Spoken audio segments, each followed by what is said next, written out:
নমস্কার। অখণ্ড শ্রী শ্রী রামকৃষ্ণ কথামৃত শ্রীমকথিত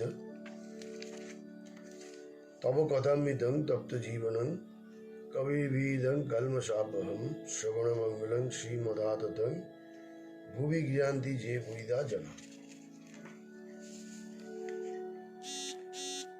ঠাকুর শ্রী রামকৃষ্ণ প্রহ্লাদ চরিত্র অভিনয় দর্শনে স্টার থিয়েটারে শ্রীরামকৃষ্ণ সমাধি মন্দিরে ভক্ত সঙ্গে ঈশ্বর কথা প্রসঙ্গে ঈশ্বর দর্শনের উপায় ব্যাকুলতা সত্যগুণ হলে ঈশ্বর লাভ সচ্চিদানন্দ না কারণানন্দ।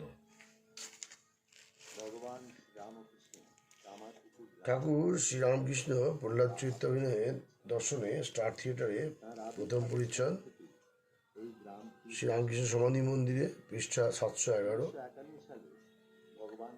শ্রীরামকৃষ্ণ আজ স্টার থিয়েটারে প্রহ্লাদ চরিত্র অভিনয় দেখতে আসিয়াছেন, সঙ্গে মাস্টার বাবুরাম নারায়ণ প্রভৃতি। স্টার থিয়েটার তখন বিডন স্ট্রিটে।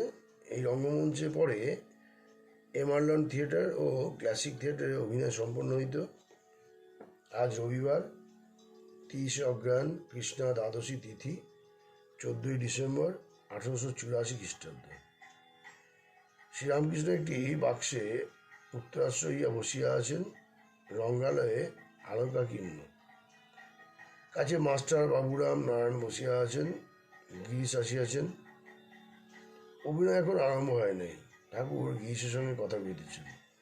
শ্রীরামকৃষ্ণ সহাস্যে, বাহ, তুমি বেশ সব লিখছ। তো গিরিশ বলছেন, মহাশয় ধারণা কই, শুধু লিখে গেছি। শ্রীরামকৃষ্ণ বলছেন, না, তোমার ধারণা আছে। সেই দিন তোমায় বললাম, ভিতরে ভক্তি না থাকলে চালচিত্র আঁকা যায় না, ধারণা চাই। কেশবের বাড়িতে নববৃন্দাবন নাটক দেখতে গিয়েছিলেন। দেখলাম একজন ডেপুটি 800 টাকা মাইনা পায়। সকলে বললে খুব পণ্ডিত, কিন্তু একটা ছেলে লয়ে ব্যতিব্যস্ত। ছেলেটি কিসে ভালো জায়গায় বসবে, কিসে অভিনয় দেখতে পাবে, এই জন্য ব্যাকুল। এদিকে ঈশ্বরীয় কথা হচ্ছে, তা শুনবে না। ছেলে কেবল জিজ্ঞাসা হচ্ছে, বাবা এটা কি, বাবা ওটা কি। তিনিও ছেলে লয়ে ব্যতিব্যস্ত, কেবল বই পড়ছে মাত্র, কিন্তু ধারণা হয় নাই। তো গিরিশ বলছেন, মনে হয় থিয়েটারগুলো আর করা কেন। শ্রীরামকৃষ্ণ, না না, ও থাক, ওতে লোকশিক্ষা হবে। অভিনয় আরম্ভ হইয়াছে। প্রহ্লাদ পাঠশালে লেখাপড়া করিতে আসিয়াছেন। প্রহ্লাদকে দর্শন করিয়া ঠাকুর সস্নেহে প্রহ্লাদ এই কথা বলতে বলতে একবারে সন্তুষ্ট হইলেন। প্রহ্লাদকে হস্তিপদতলে দেখিয়া ঠাকুর কাঁদিতেছেন। অগ্নিকুণ্ডে যখন ফেলিয়া দিল তখন ঠাকুর কাঁদিতেছেন।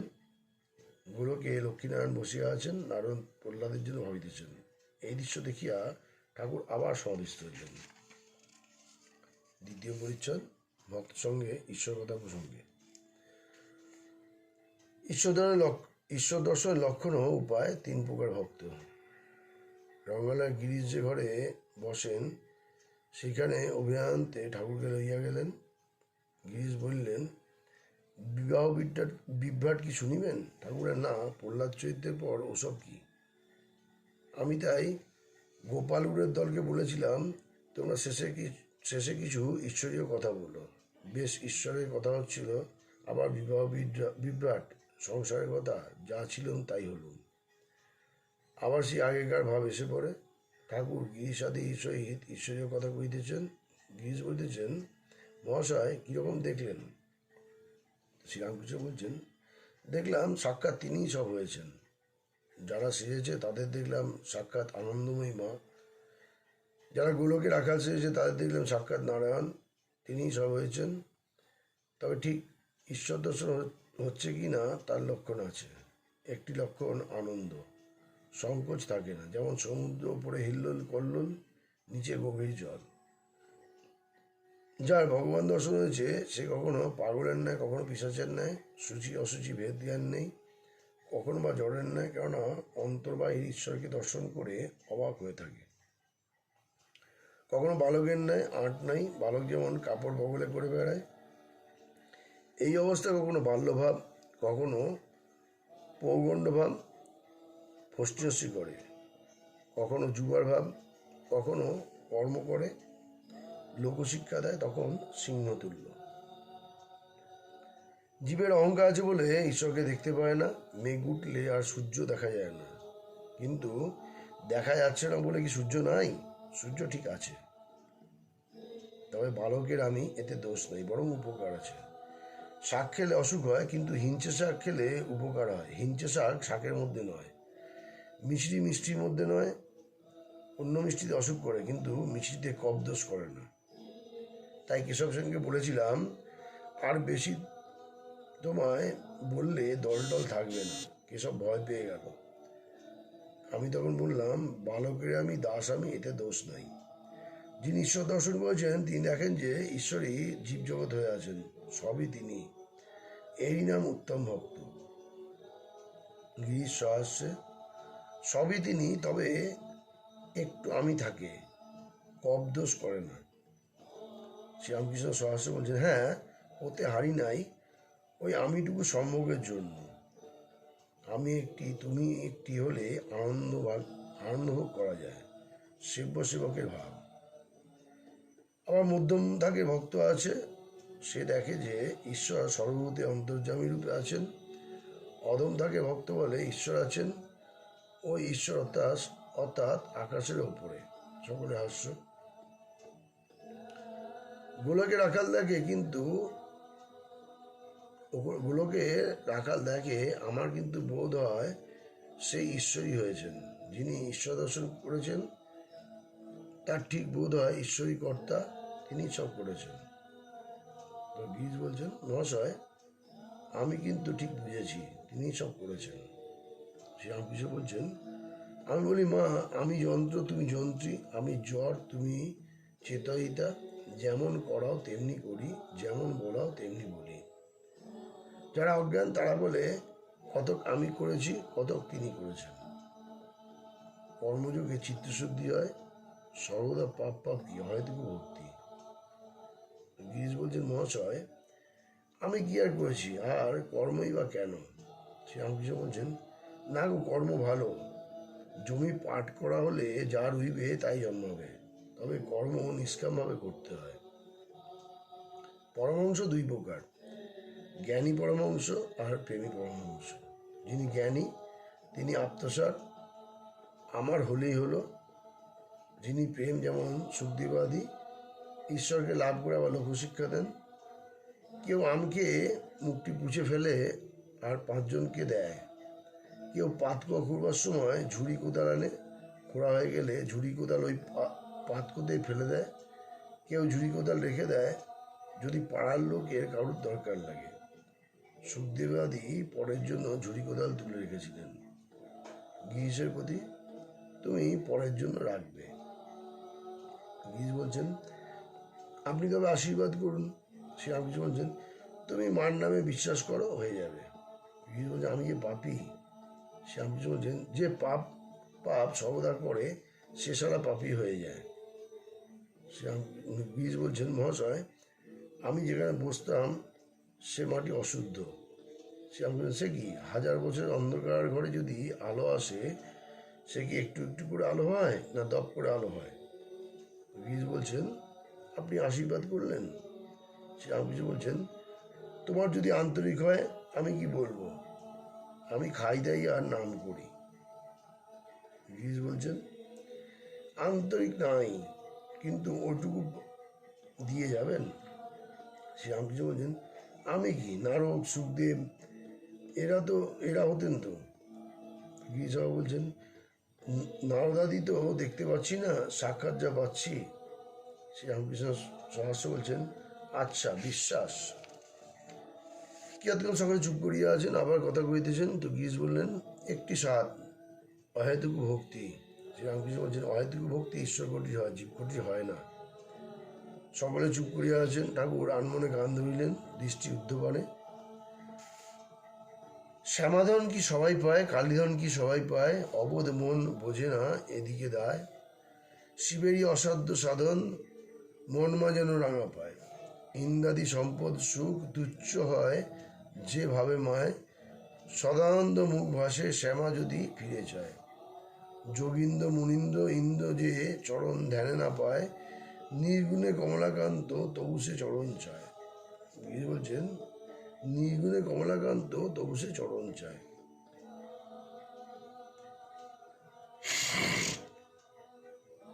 তৃতীয় পরিচ্ছদ, ঈশ্বর দর্শনের উপায়, ব্যাকুলতা। শ্রীরামকৃষ্ণ গিরিশের প্রতি তীব্র বৈরাগ্য হলে তাকে পাওয়া যায়। প্রাণ ব্যাকুল হওয়া যায়। শিষ্য গুরুকে জিজ্ঞাসা করেছিল, কেমন করে ভগবানকে পাবো? গুরু বললেন, আমার সঙ্গে এসো।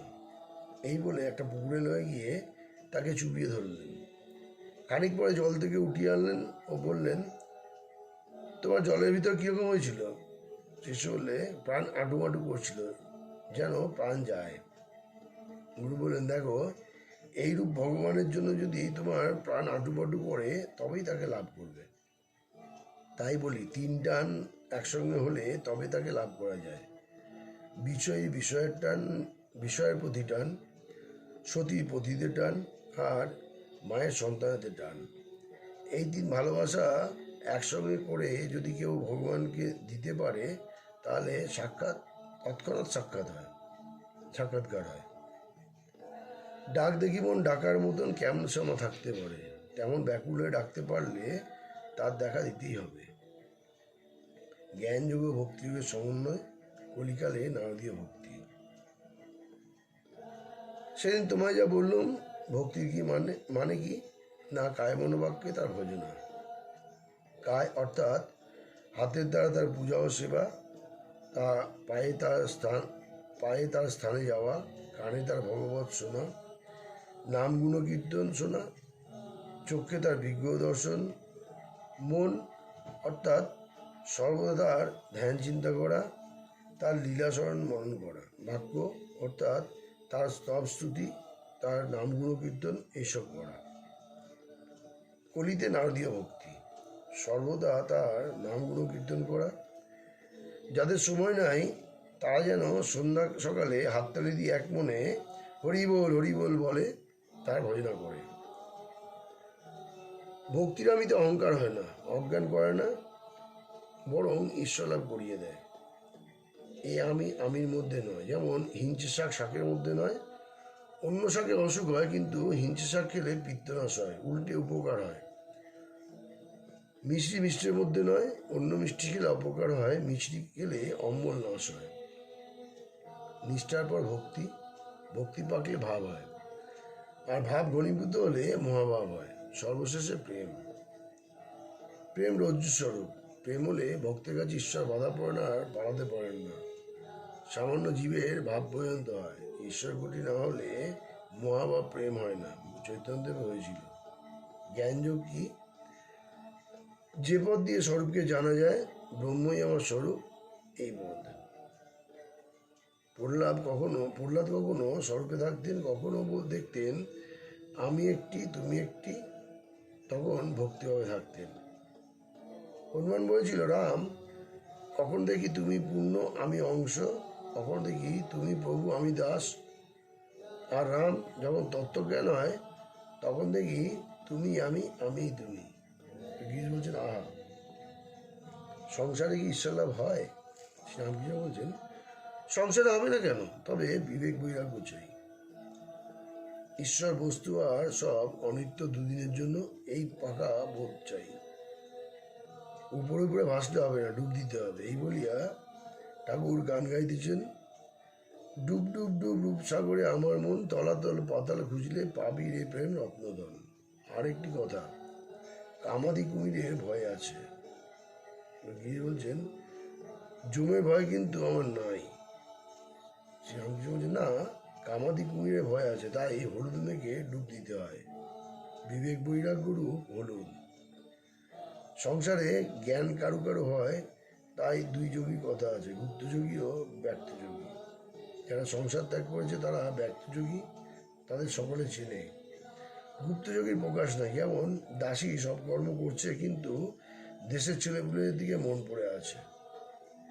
আর যেমন তোমায় বলছি, নষ্ট মেয়ে সংসারের সব কাজ উৎসাহের সহিত করে, কিন্তু সর্বদাই উপপত্তির দিকে মন পড়ে থাকে।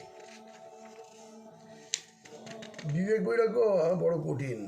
আমি কর্তা, এসব জিনিস আমার, এ বোধ সহজে যায় না। একজন ডিপটুকে দেখলাম 800 টাকা মাইনে, ঈশ্বরীয় কথা হচ্ছে, সেদিকে একটু মন দিলে না। একটা ছেলে সঙ্গে করে এনেছে, তাকে একবার এখানে বসায়, একবার সেখানে বসায়, আর একজনকে আমি জানি না, নাম করব না, জব করতো খুব, কিন্তু 10,000 টাকার জন্য মিথ্যা সাক্ষী দিচ্ছিল। তাই বলছি, বিবেক বৈরাগ্য হলে সংসারেও হয়। পাপি তাপি ও ঠাকুর শ্রীরামকৃষ্ণ গিরিশ বলছেন, এই পাপির কি হবে? ঠাকুর উর্ধ্বদৃষ্টি করিয়া করুণ স্বরে গান করে ধরিলেন, ভাব শ্রীকান্ত নরকান্ত কারীরে নিত্যান্ত কীর্তান্ত ভয়ান্ত হরি, ভাবিলে ভব ভাবনা যায় রে, তরে তরঙ্গে ভূভঙ্গে ত্রিভঙ্গে যেবা ভাবে, এলি কি তত্ত্বে এ মত্তে কুচিত্ত কুবৃত্ত করিলে কি হবে রে, কুচিত্ত নয় দাসরথীরে ডুবাবি রে, কর এ চিত্ত প্রাচিত্য সে নিত্য পদভেবে। গিরিশের প্রতি, তরে তরঙ্গে ভূভঙ্গে ত্রিভঙ্গে যেবা হবে। আদ্যাশক্তি মহামায়া পূজা ও আমুক্তেই বা বক্রম্মা। মহামায়া দ্বার ছাড়লে তার দর্শন হয়, মহামায়ার দয়া চাই, তাই শক্তির উপাসনা। দেখো না, কাছে ভগবান আছেন, তবু তাকে জানবার জো নাই, মাঝে মহামায়া আছেন বলে। রাম সীতা লক্ষ্মণ যাচ্ছেন, আগে রাম, মাঝে সীতা, পেছনে লক্ষ্মণ। রাম 2.5 হাত অন্তরে রয়েছেন, তবু লক্ষ্মণ দেখতে পাচ্ছেন না। তার উপাসনা করতে একটা ভাব আশ্রয় করতে হয়। আমার 3 ভাব, সন্তান ভাব, দাসী ভাব আর সখী ভাব। দাসী ভাব সখী ভাব অনেকদিন ছিলাম, তখন মেয়েদের মতো কাপড় গয়না ওড়না পরতুম। সন্তান ভাব খুব ভালো, বীর ভাব ভালো না। নেড়ানেড়িতে ভৈরব ভৈরবীদের বীর ভাব, অর্থাৎ প্রকৃতিতে স্ত্রীরূপে দেখা, রমণের দ্বারা প্রসন্ন করা, এভাবে প্রায়ই পতন আছে। গিরিশ বলছেন, আমার একসময় ওই ভাব এসেছিল। ঠাকুর শ্রী রামকৃষ্ণ চিন্তিত হইয়া গিরিশকে দেখিতে লাগিলেন। গিরিশ বলছেন, ওই 8টুকু আছে, এখন উপায় কি বলুন? শ্রীরামকৃষ্ণ কিয়ৎক্ষণ চিন্তার পরে, তাকে আমুক্তারি দাও, তিনি যা করবার করুন। 4th পরিচ্ছদ। সত্যগুণ এলে ঈশ্বর লাভ, সচ্চিদানন্দ না কারণানন্দ। ঠাকুর শ্রী রামকৃষ্ণ ছোকরা ভক্তদের সহিত কথা কইতেছেন। শ্রীরামকৃষ্ণ গিরিশদের প্রতি, ধ্যান করতে করতে ওদের সব লক্ষণ দেখি, বাড়ি করবো এ বুদ্ধি ওদের নাই, মাঘ সুখের ইচ্ছা নাই। যাদের মাঘ আছে একসঙ্গে শোয় না, কি জানো, রজগুণ না গেলে, সত্যগুণ না এলে ভগবানকে মন স্থির হয় না, আর তার উপর ভালোবাসা আসে না, তাকে লাভ করা যায় না। গিরিশ বলছেন, আপনি আমার আশীর্বাদ করেছেন? শ্রীরামকৃষ্ণ, কই, তবে তো বলছি, আন্তরিক হলে হয়ে যাবে। কথা বলতে বলতে ঠাকুর আনন্দময়ী আনন্দময়ী এই উচ্চারণ করিয়া সমাধিস্থ হইতেছেন। সমাধিস্থ হইয়া কিয়ৎক্ষণ রইলেন, একটু পরে প্রকৃতিস্থ হইয়া বলছেন, সারারা সব কই? মাস্টার বাবুরামকে ডাকিয়া আনিলেন। ঠাকুর বাবুরাম ও অন্যান্য ভক্তদের দিকে চাইয়া প্রেমে মাতলা হইয়া বলিতেছেন, সচ্চিদানন্দই ভালো, আর কারণানন্দ, এই বলে ঠাকুর গান ধরিলেন। এবার আমি ভালো ভেবেছি, ভালো ভাবির কাছে ভাব শিখেছি। সে দেশে রজনী নাই, সেই দেশে এক লোক পেয়েছি, যে দেশে রজনী নাই সেই দেশের এক লোক পেয়েছি। আমি কিবা দিবা কিবা সন্ধ্যারে বন্দা করেছি। ঘুম ভেঙেছে আর কি ঘুমোই, যোগে জাগে জেগে আছি, যোগনিদ্রা তোরে দিয়ে মা, ঘুমের ঘুম পাড়াইছি। সোহাগা গন্ধক দিয়ে খাসা রং চড়াইছি, মণিমন্দির মেজে লব, অক্ষ দুটি করে কুচি। প্রসাদ বলে ভক্তি মুক্তি উভয়ে মাথায় রেখেছি। আমি কালী ব্রহ্ম জেনে ধর্মাধর্ম, আমি কালী ব্রহ্ম জেনে মর্ম, ধর্মাধর্ম সব ছেড়েছি।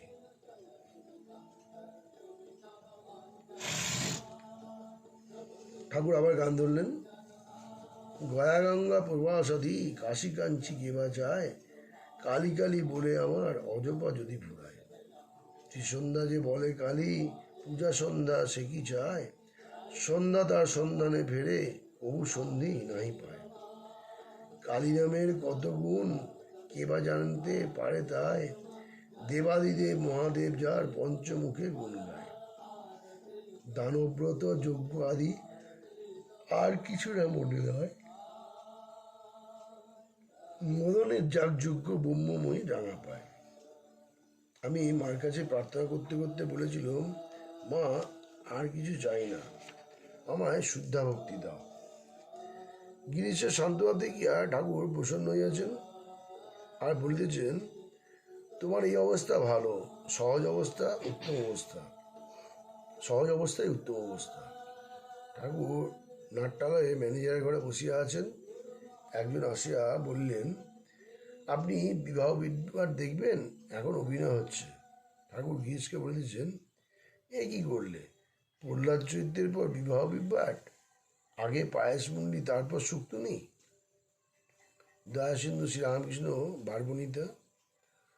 অভিনয়ান্তে গিরিশের উপদেশে নটিরা ঠাকুরকে নমস্কার করিতে আসিয়াছে। তাহাদের সকলে ভূমিষ্ঠ হইয়া নমস্কার করিল। ভক্তরা কেউ দাঁড়াইয়া কেউ বসিয়া দেখিতেছেন। তাহারা দেখিয়া অবাক যে উহাদের মধ্যে কেহ কেহ ঠাকুরের পায়ে হাত দিয়া নমস্কার করিতেছে। পায়ে হাত দিবার সময় ঠাকুর বলিতেছেন, মা থাক থাক, মা থাক থাক, কথাগুলি করুণা মাখা। তাহারা নমস্কার করিয়া চলিয়া গেলে ঠাকুর ভক্তদের বলিতেছেন, সবই তিনি এক এক রূপে। এইবার ঠাকুর গাড়িতে উঠিলেন। গিরিশাদি ভক্তেরা তাহার সঙ্গে সঙ্গে গমন করিয়া গাড়িতে তুলিয়া দিলেন। গাড়িতে উঠিতে উঠিতে ঠাকুর গভীরভাবে সমাধি মধ্যে মগ্ন হইলেন। গাড়ির ভিতরে নানাদি ভক্ত উঠলেন। গাড়ি দক্ষিণেশ্বর অভিমুখে যাইতেছে। ওম স্থাপকায় ধর্মস্য সর্বধর্ম স্বরূপিণে অবতার বরিষ্ঠায় রামকৃষ্ণায় তে নমঃ। ওম নমো শিব ভগবতে রামকৃষ্ণায় নমো নমঃ। ওম নমো শিব ভগবতে রামকৃষ্ণায় নমো নমঃ। ওম নমো শিব ভগবতে রামকৃষ্ণায় নমঃ। ওম শিব ভগবতে রামকৃষ্ণায় নমো নমঃ। জননীং সাদাং দেবীং রামকৃষ্ণ জগদ্গুরুং পাদপদ্মে সিদ্ধা প্রণমামি মুহুর্মুহুঃ। ওম সকল মঙ্গলে শিবে সর্বত্র সাধিকে শরণে ত্র্যম্বকে গৌরী নারায়ণে নমস্তে। সৃষ্টি স্থিতি বিনাশনং শক্তিবিদ্যা সনাতনী গুণাশ্রয় গুরুময়ী ন্যায়স্তে। শরণাগত দিয়ত্ত পিত্তান পরণে সর্বশক্তি হরে দেবী নারায়ণ নমস্তে। জয় নারায়ণস্তে, জয় নারায়ণস্তে, জয় নারায়ণস্তে, জয় নারায়ণস্তে, জয় ভবতারিণীস্তে, জয় ভবতারিণীস্তে, জয় ভবতারিণীস্তে, জয় ভবতারিণীস্তে। जय महामा की जय, जय महामा की जय, जय महामा की जय, जय महामा की जय।